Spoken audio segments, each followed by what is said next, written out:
Hi, I'm Heather Marie Montilla, and you're watching PBS Books. Thank you for joining us. PBS Books, in collaboration with Maryland Public Television, is pleased to host a conversation with award-winning author Luis Alberto Urrea, author of Goodnight, Irene. PBS Books is proud to partner with the Library of Congress to promote their 2023 National Book Festival.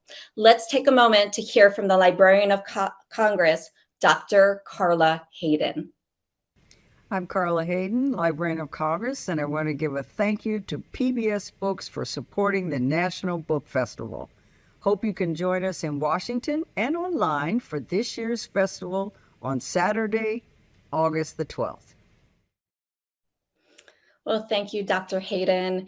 If you live in Maryland or in traveling distance to Washington, D.C., then don't miss this year's Library of Congress National Book Festival on Saturday, August 12th. That's this Saturday from 9 a.m. to 8 p.m. The festival is free and opened to the public, to everyone. It's a quick drive or train ride away. The complete schedule can be gotten at the Library of Congress National Book Festival official website at loc.gov/bookfest. But guess what? If you can't make it, you can stream information. So have no fear. You can stream from two of the main stages, and then all of the content will come up about a week later, and you can go through and curate your own experience. Well, now through August 31st, PBS Books and PBS stations across the country will host a series of 10 virtual events with 11 authors. They'll also be available on demand at pbsbooks.org, on Facebook, as well as on the National Book Festival website. Well, here's a quick word from our station partner. Welcome. I'm Erin Crest with Maryland Public Television, and I'm thrilled to introduce this evening's event with author Luis Alberto Urrea in celebration of the Library of Congress National Book Festival. MPT is committed to sharing the voices and stories of contemporary authors because books really have the power to amplify voices and experiences in so many ways. And this year, the Library of Congress National Book Festival theme is Everyone Has a Story. For over 2 decades, the Library of Congress National Book Festival has brought huge crowds to Washington, D.C., and we are thrilled to be part of this important event. We hope you'll join us on a journey tonight as we explore Luis Alberto Urrea's novel, Goodnight, Irene, which tells the true story of courage of Red Cross women in World War II. And of course, PBS shares many World War II stories as well, including masterpieces World on Fire and Her War, Her Story, World War II, and so many more. We're also thrilled that PBS Books partners with libraries because libraries are a crucial partner for Maryland Public Television and for so many PBS stations across the country. We hope you'll enjoy tonight's conversation. We are so proud here at MPT to be part of this important event. Back to you, Heather. Well, thank you so much, Erin. And we are so glad that MPT is partnering with us on today's event. Well, today we will talk with Luis Alberto Urrea, and we're going to discuss his work, his involvement in the festival, and his latest book, as Erin shared. So let's meet the author. Luis Alberto Urrea is the best-selling author of many works of nonfiction, poetry, and fiction, including The Hummingbird's Daughter and The House of Broken Angels. A National Book Critics Circle Award finalist. He was a finalist for the Pulitzer Prize for his landmark work of nonfiction, The Devil's Highway, now in its 34th paperback printing. Urrea is the recipient of the American Academy of Arts and Letters Award, among many, many other honors. He lives outside Chicago and teaches at the University of Illinois, Chicago. Welcome, Luis. Hi. Good morning. How are you? Good morning. It is so wonderful to have you on the show, and I'm so excited to get to speak with you about your fantastic book. Oh, thanks, Heather. Let's go. I'm ready. All right. So I always ask authors to to put it in their own words. We know your book recently came out. Can you describe for people who maybe haven't yet read it, can you just give us the premise, quick summary, elevator speech? My mother was what was known as a donut dolly, women who drove into combat in a huge 2.5-ton truck to deliver coffee, conversation, and donuts to soldiers, often under fire. And they landed on Utah Beach, and they did the entire journey following Patton around until they liberated Buchenwald. So in the acknowledgments, you've noted that your mother served in a very specific, they're called clubmobiles. Yes. We talk a little bit, what is a clubmobile, and maybe more specifics around being a donut dolly. What does that even mean? A lot of them didn't like being called donut dollies, so they used to say, and you'll see it in the novel, "Don't call me Dolly." So much so that we had buttons made that say, "Don't call me Dolly." But since the book hadn't come out yet, they wouldn't have made sense. Now they do. So the clubmobile was a 2.5-ton GMC truck, double axles in the back, 6-wheel drive, a monster. And they usually had a flatbed in back or troop carrier set up. But the Red Cross, with Eisenhower's support, transformed these trucks into rolling galleys. And they had donut cookers, automatic donut machine. They could make 30,000 donuts a day if they had to.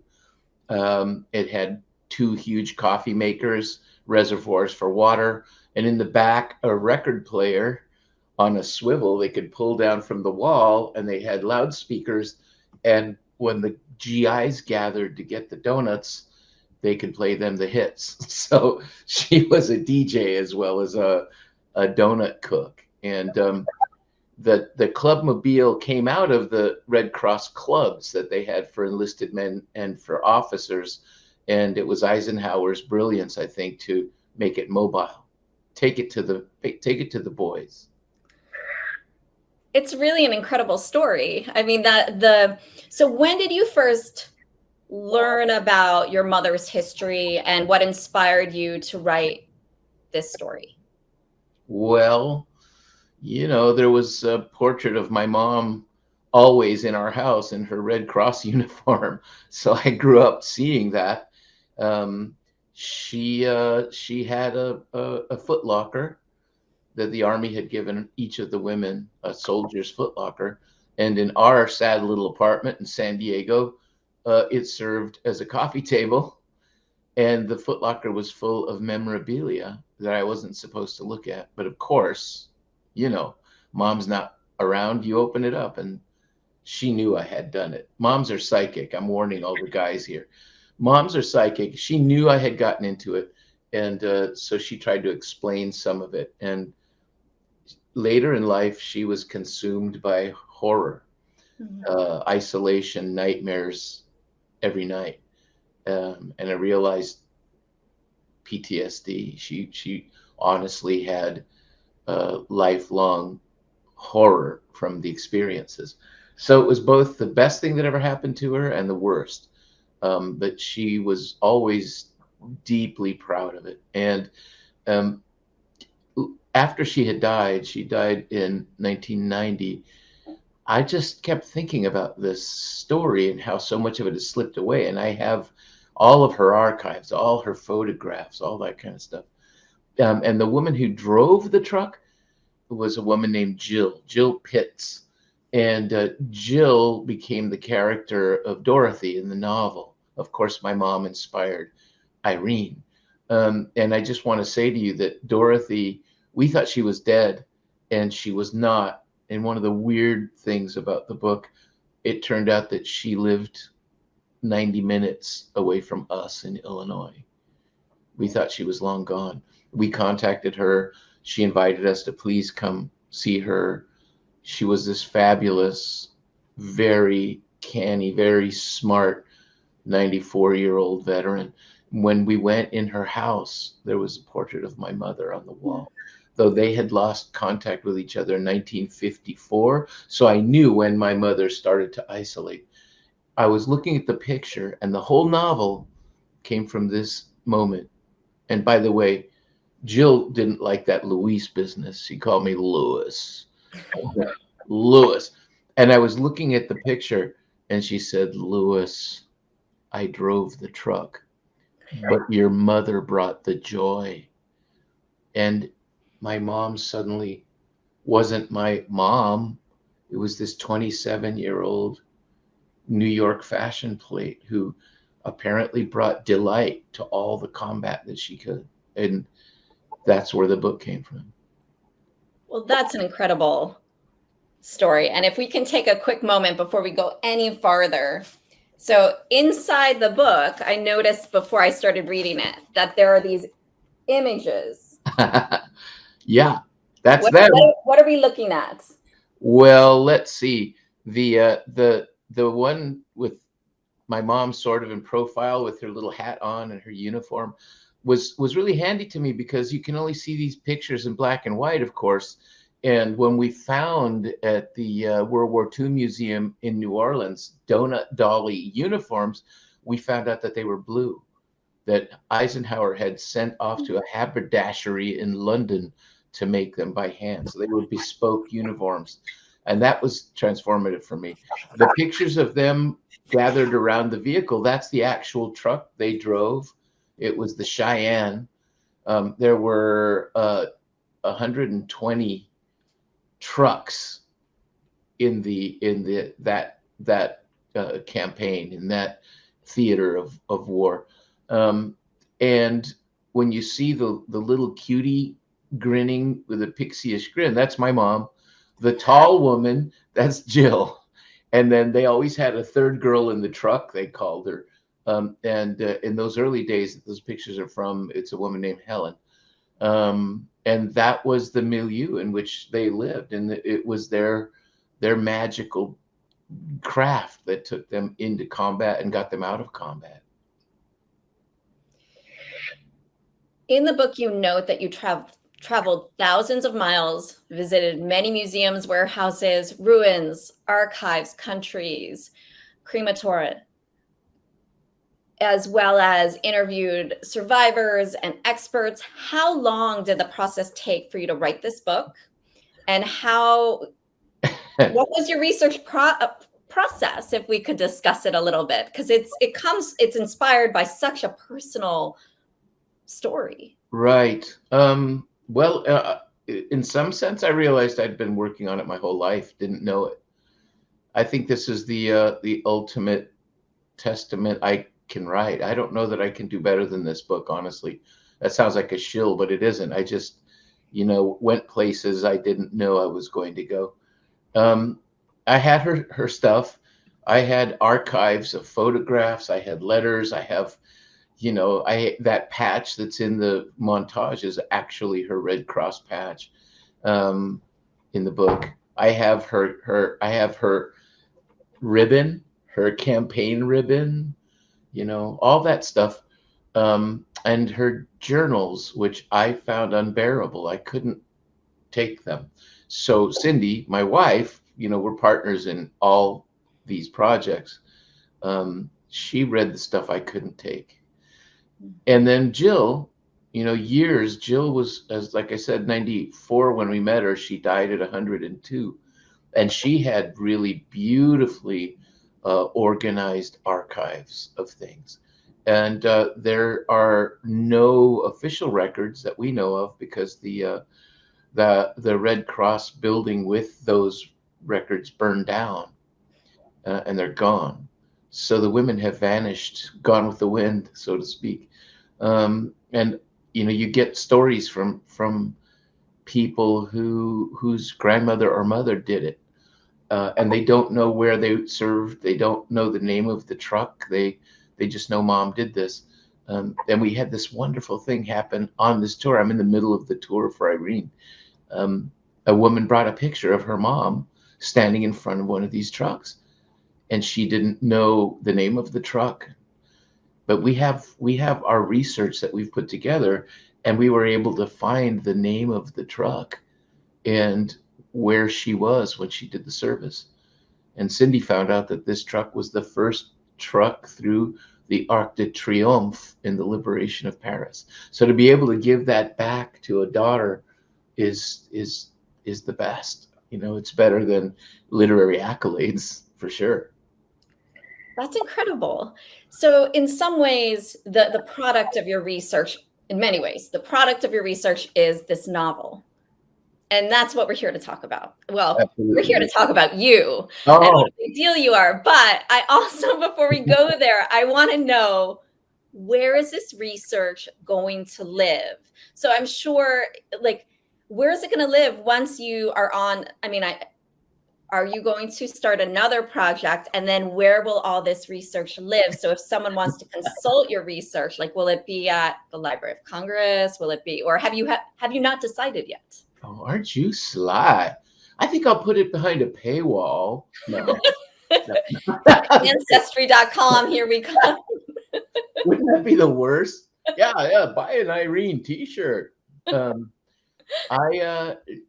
Miss Jill, when she passed away, she had connections to University of Illinois, Champaign-Urbana. We should head on down there and you could check it out. But the university made an archive, and her stuff is archived at that library in Champaign.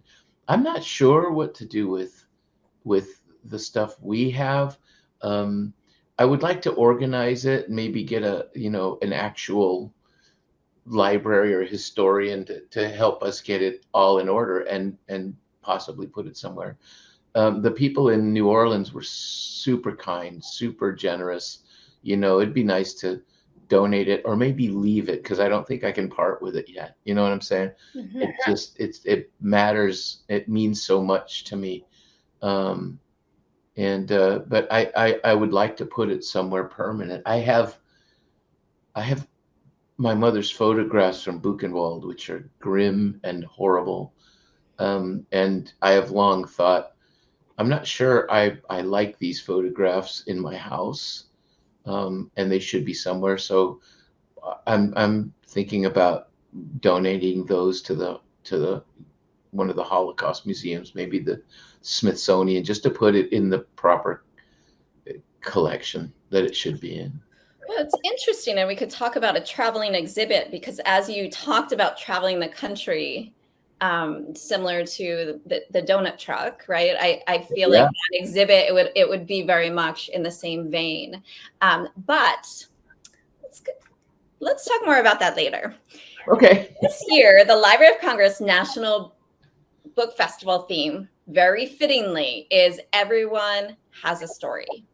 As a storyteller, an outstanding storyteller, what challenges did you uncover as you were detailing the experiences of donut dollies? And you started to go into that, but was there one or two things that really rose up as they just were in the way? One I would say that you mentioned already was I always find it's the fire, right? Like, it's the fire that burns all the records, and now you don't know, but is that it, or is there something else? What do you think? How could this huge story go so unheard for so long until you've brought it to our attention? I don't know. And I've complained about this for a little while on this tour, but so one of the first pieces that came out, I wrote an op-ed piece for the New York Times, and the response was instant and overwhelming. The sisters wrote, women. And I think one of my main challenges is I am a dude. So I just wanted to make sure I wasn't, being Mr. Masculine and all that, and naming every bit of artillery or gun or what, you know what I mean? To understand that this experience was epic and heroic, and huge, and to try to hew as closely as I could to the women's experience, the women's voices. And there were not many, but there were a couple of mansplainers who showed up in the comments for the piece, and they said, Yeah, well, he's exaggerating. He's overstating things. Those women never saw combat. Those women were in the rear. They were so safe that they never even heard a gunshot. And the explanation was, I've read those war books. And I thought, yeah, thanks for making my case, pal. Nobody took this seriously. And one of the amazing little details, and that's what you have to look for. It's this overwhelming World War II, but these women lived in detail.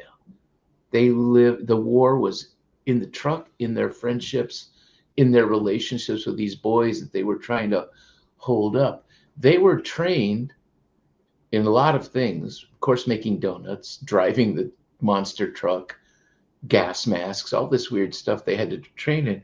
But they were also trained in how to do the social work. And the detail that just rang out to me was that they were trained to play card games and board games to distract the boys. However, they were trained to always lose. So the boys would feel, special. And they were happy to do those things. And that touched me so much. And Jill, who is my hero in all this, she was very angry because she knew very well that they had been forgotten completely. And she was mad at Stephen Ambrose. She didn't like this Band of Brothers business, because where were we? We were there making them coffee.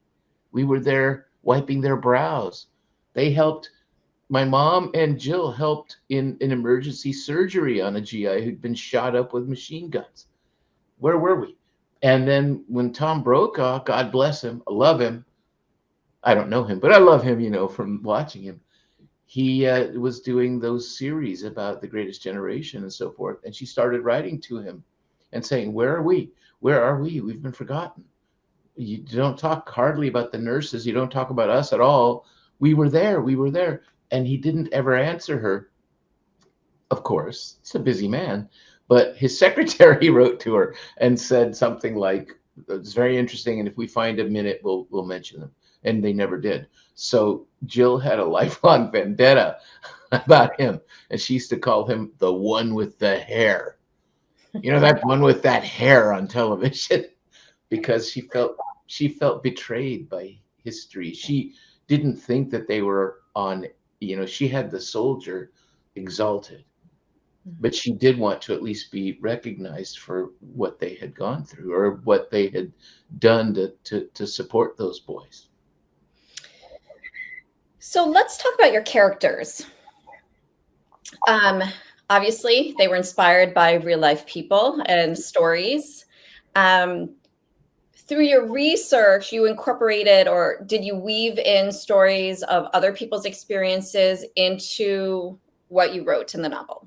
Oh, yeah, because as soon as people found out what I was doing, they would, my sister, my mom, my aunt, and there were so many amazing stories that I tried to get as many as I could in there, to try to, to quote from the Beatles' Magical Mystery Tour. You want to give somebody as broad an understanding of their world as you possibly can. And also with all the travels we did, going to Europe was an amazing experience. And a lot of the actual Irene research was done with our youngest daughter. And my mom was 5'3", and so is our daughter. And she never, of course, met my mom. But it was incredible to go to the locations. I mean, we found the houses she lived in. She, was bivouacked in. We found the bomber base in England that my mother served on. And here was my daughter, looking like my mom, walking in her footsteps. And for example, probably not my number one favorite moment, but one of them was at the B-17 base. It was the Glatton Air Base. And by the way, there were air bases all over Cambridgeshire, American bases. At the next one over, Clark Gable was serving. So there's a little bit in the book where Dorothy and Irene keep driving over to the gate under some pretense, hoping to see Clark Gable drive by. But we were at the base, and it's still there. It's now a regional airport, but all the B-17 runways, mile long, are there in the middle of meadows. And the airport manager, they didn't have any idea the women served there. They didn't even, because there are no records, those women were stationed at the base, at the bases all over Cambridgeshire, giving coffee, giving donuts, delivering mail, taking comments, whatever they needed to do, at the base, parked at the base every morning, making coffee. They were there at 4 a.m. before the sorties left so that everybody would get on a plane, with a cup of coffee and 3 hot donuts wrapped in a napkin, and they'd be waiting there when they came back. So, Jeff, we drank a toast to them, which was very sweet. Shall we drink a toast to the brave ladies of the donut dollies? I said, yes, Jeff, let's do it, and we drank a toast. And then he said, would you like to walk the runway? I said, heck yes, let's go. And we're walking the runway with my daughter. And he says to me, if you come out here early enough, you can still hear the engines. So, I was getting all excited. I'm Mexican, so ghost story is the best. But we stopped on the runway, and he walked off into the tall grass, and he started digging around, and he brought up a triangular piece of runway that was broken off. And he brought it to me, and he said, I think you should have this because your mom might have stood on it. Things like that. Unbelievable. It's on my desk at home. That's incredible. Well, for those of you just joining us, I'm Heather Marie Montilla. You are here watching PBS Books. It is my pleasure, my extraordinary pleasure, to be here with award-winning author Luis Alberto Urrea. And he is discussing his latest book, Goodnight, Irene, which is based on his mother. And we're talking about World War II and the amazing work of the Donut Dollies. So we were just starting to talk about characters a little bit. And the 2 main characters, you have Irene Woodward. She's this woman with spunk from a well-connected, prominent New York City family. And she aims to escape her abusive fiance and find purpose. You also have, your characters are incredibly complex, right? Because she is becomes best friends with if opposites attract, this is the opposite. I think a 6'2" woman named Dorothy Duncan, who is from the Midwest and a farm. And I've got it in my head exactly who she is. Can you talk a little bit about these characters, because both of them were trying to escape. They both were looking for purpose, and they create this incredible bond, which obviously is inspired by your mother, your mother's bond with, is it Jill? Jill. Yes.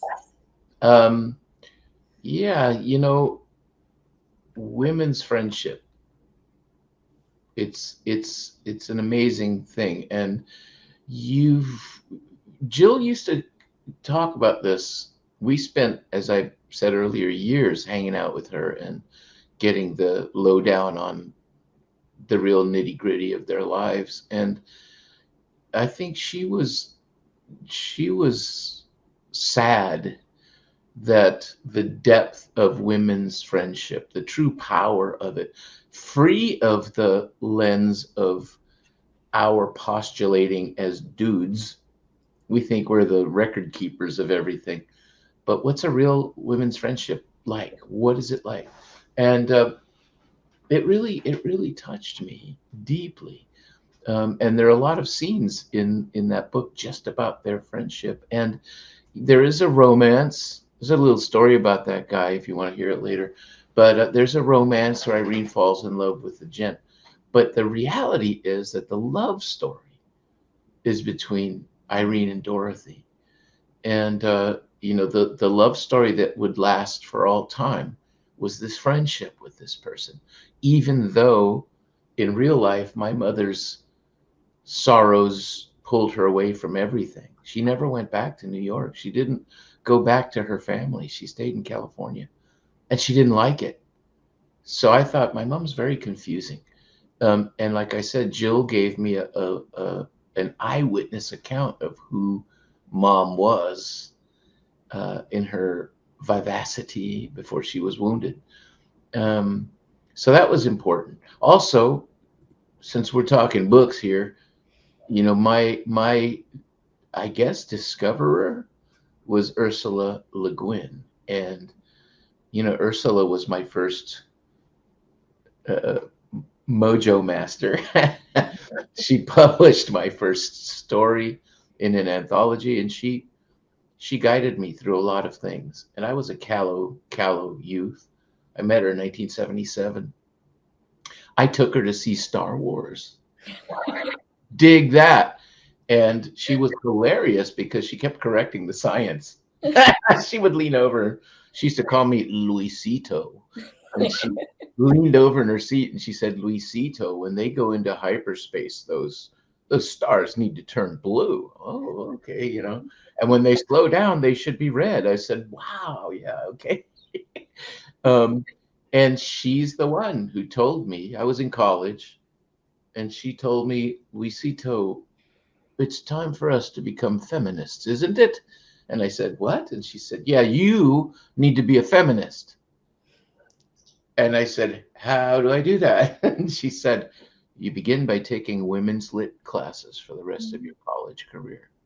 I said, okay, Doris Lessing, here I come. And that was brilliant. And she guided, chided, scolded, praised, led, revamped me. And she had a lot of opinions about men writing about women. And every one of them ended with, don't do that. I'd say, okay, Ursula. Well, will you take a moment and read an excerpt from your book? Yeah. Cindy's fetching it. Hang on a second. All right, here we go. Shortly after first arriving at the Glatton Air Base, Dorothy was ordered to report to London and begin 2 weeks of training in the fine points of piloting a clubmobile. While she was gone, their pals in the Cheyenne rolled in and lined up with them like circus elephants, nose to tail. Irene was so jealous that they had a handsome GMC with dark gray galley on the back that she could just spit. But it made life better in 2 ways. The Cheyenne had a record player, and Phyllis would play swinging records over their loudspeaker. And Jill came over to help Irene in her bus, which meant she did not have to work it all alone. There were days when winter did not want to loosen its grip. Outside, unexpected snow fell on the fields, and everything seemed gray. But inside the clubmobiles, it was warm and bright. Though the others grumbled, Irene actually enjoyed the wintry respite. Something about needing an overcoat and gloves reminded her of New York. Thank you. So in Goodnight, Irene, you delve into a variety of themes: gender, war, conflict, belonging, a sense of purpose, loss, heroism, love.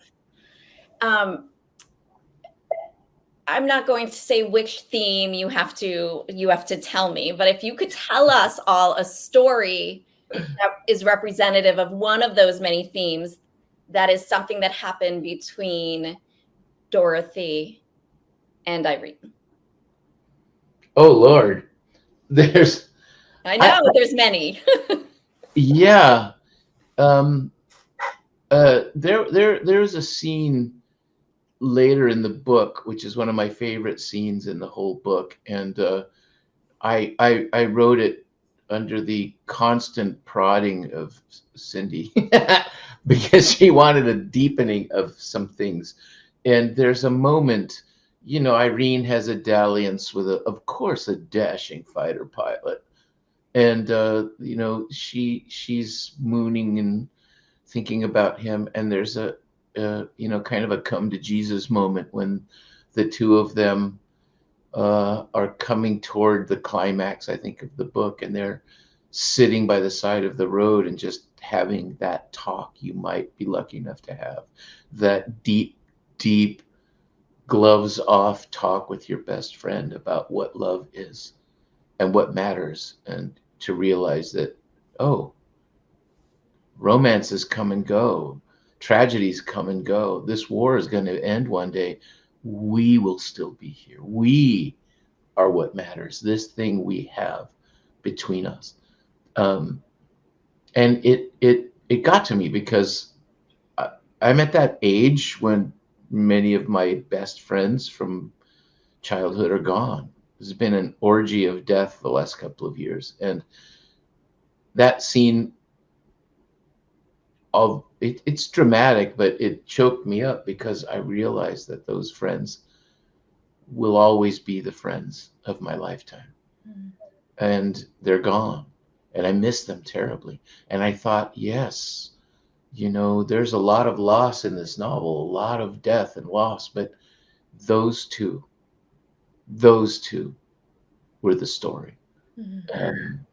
And it was also, a Muhammad Ali rope-a-dope. I'm not going to give too much away, but you want to give a good ride. It's almost like making a movie, isn't it? You want to make sure things happen and set a certain emotional tone to deepen the tragedy and lift up the ecstasy later. For people who don't know, would you mind sharing who Cindy is? Because I believe we've referred to her twice. Cindy is my beloved wife, La Cinderella. So everyone out there, Cindy is this amazing person who is also acknowledged in the acknowledgments as basically his partner in crime on this project, and I just wanted to pay proper respect for all of the work she's done and is doing to make this happen as well. So thank you, Cindy. They do say behind every great man there is a woman. I'm not saying that one has to be better than the other, because we're feminists, right? So I would say I'm actually behind Cindy. And as we talked before we went on the air, we're on the Donut Dolly tour of America right now. We're on the Irene book tour, and it's insane. And one of the foolish things we thought would be fun to do was to buy a new SUV and drive all over the country like the ladies would have. And it's killing me. Cindy's like, let's go. I'm ready to go. And I think, every morning. But it's been amazing because, there's something about it. And we've learned, to our unending delight, that every town in America has a favorite donut shop. So now we pull into a town, ask where's the best donuts, and then we go and we talk to the people and, put the picture up. And it's so cool. So we're having a running, research into the best donuts across the country. So that might be a good article someday. But yeah, it's a great thing to do it in partnership. I don't have patience for that, the great pipe smoking genius in the loft, listening to jazz or Mozart and wearing his cardigan. No. I'm listening to Nine Inch Nails really loud and drinking coffee all day and talking it out with Cindy. Did you find writing this novel was therapeutic for you personally?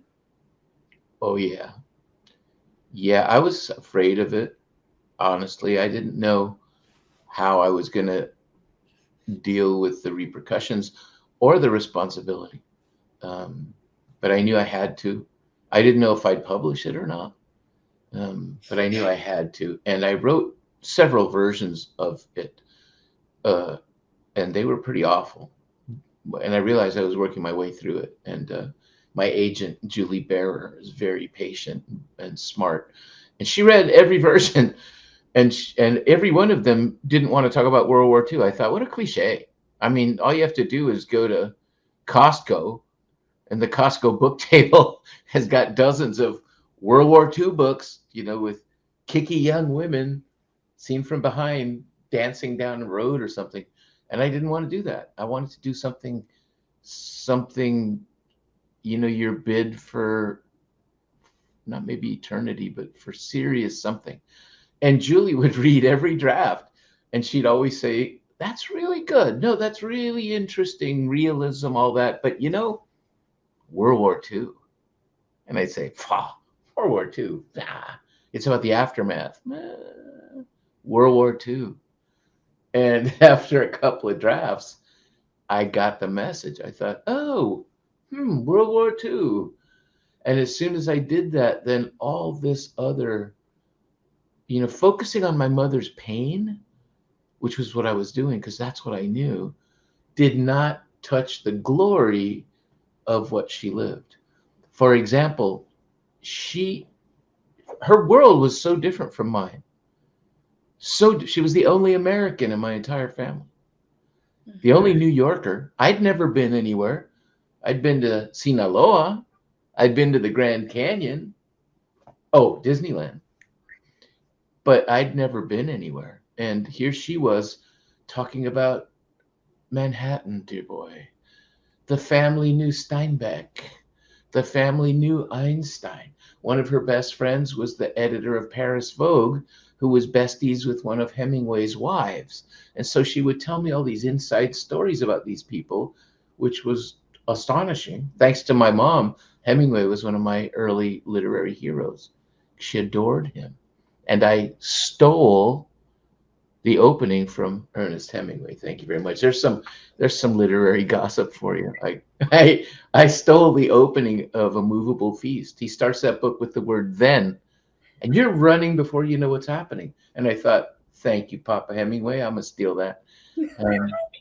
So that was all. That was all really interesting to me, and it evolved as soon as I realized that. And you've got to know, she and Jill knew Patton.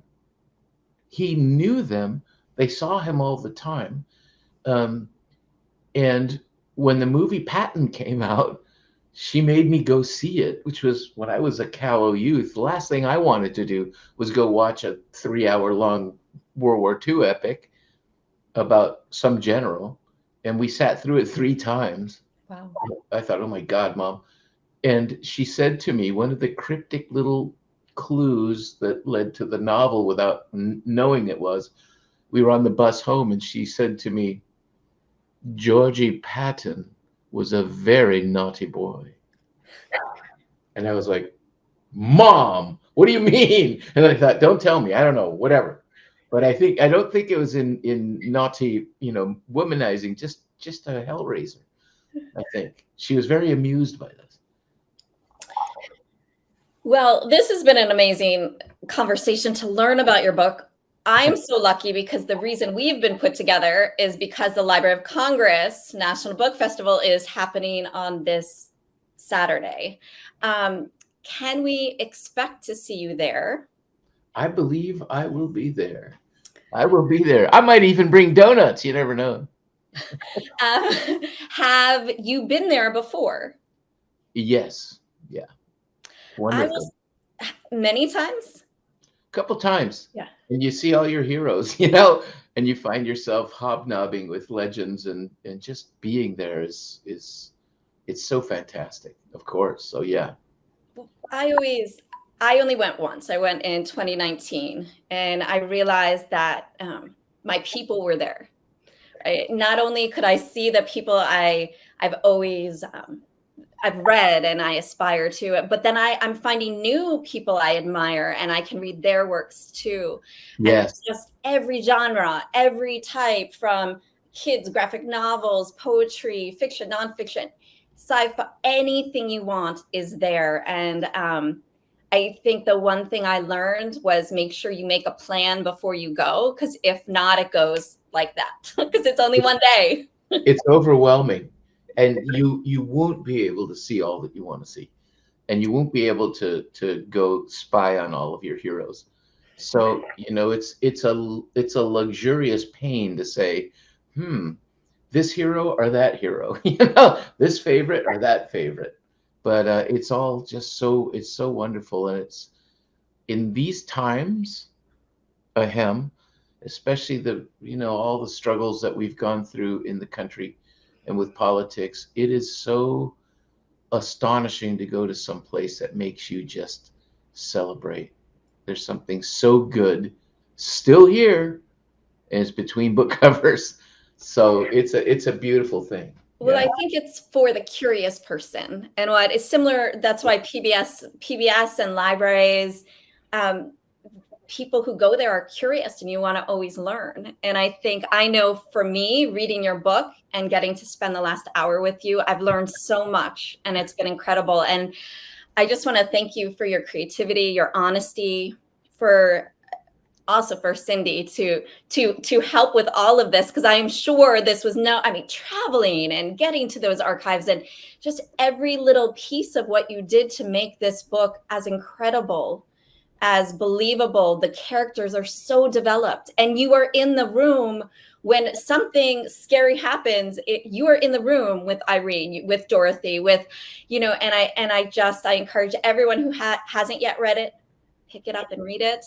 And I just want to thank you. And are you, besides your book tour, I can't imagine you could possibly be working on something else, but is there anything else you want to share that you could be working on, or projects or something?